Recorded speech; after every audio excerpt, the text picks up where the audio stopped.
part of the benefit of being democratic is checks and balances on the government. So one person's will doesn't become the rule. And if that person is, I mean, even the most benevolent of people, they can make mistakes. But they typically aren't the most benevolent of people. They're narcissistic, they're very self-important, very focused on their power.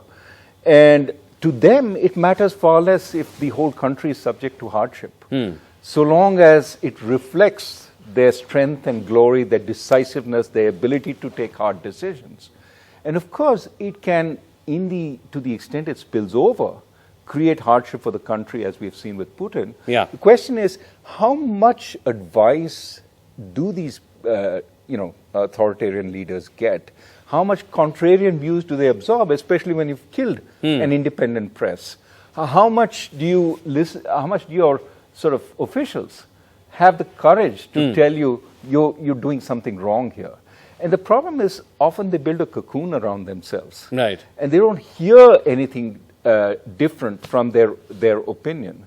And then they make really big mistakes. Domestically, as you saw with Sri Lanka, internationally, as you saw with Putin, it seems to be more or less a serious misjudgment. And how much of that is a threat or a worry for a country like India, which is again tilting in that direction? Well, it is a worry, right? I mean, we've had a few decisions which don't seem to have had a lot of reflection behind them. Demonetization, we've had the 4-hour sort of time frame in order to shut down in the pandemic. Of course, these can be, you can keep debating what was the rationale, etc., etc. But it doesn't seem like a lot of debate has gone in. Demonetization, perhaps you couldn't have had that debate.